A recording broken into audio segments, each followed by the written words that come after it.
ನನಗೆ ಇಲ್ಲಿವರೆಗೆ ಕರೆ ಬಂದಿಲ್ಲ, ಕರೆ ಬಂದರೆ ಹೋಗ್ತೀನಿ. ವಾತಾವರಣ ಹೇಗಿದೆ ಅಂತ ಸರ್?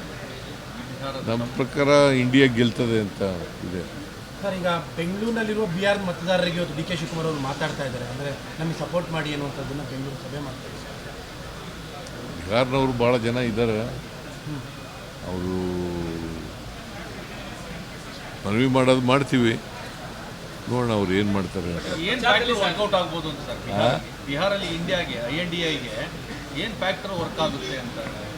ಒಂದು ಆಂಟಿ ಇನ್ಕಂಬೆನ್ಸಿ, ಎರಡನೇದು BJPಯವರ ಭ್ರಷ್ಟಾಚಾರ, ದುರಾಡಳಿತ, ಇವೆಲ್ಲ ಕಟ್ಟಾಗ್ತದೆ. ಬಟ್ ನಿಮ್ಮ ಗ್ಯಾರಂಟಿನೇ ನಿತೀಶ್ ಕುಮಾರ್ ಕಾಪಿ ಮಾಡ್ತಾ ಇದ್ದಾರೆ. ನಿತೀಶು 10,000 ಕೊಡ್ತೀವಿ ಮಹಿಳೆಯರಿಗೆ ಅಂತ. 10,000 ಒನ್ ಟೈಮ್.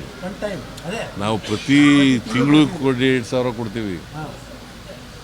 1,24,00,000 ಮಹಿಳೆಯರಿಗೆ 2,000 ರೂಪಾಯಿ ಪ್ರತಿ ತಿಂಗಳು ಕೊಡ್ತಾ ಇದ್ದೀವಿ.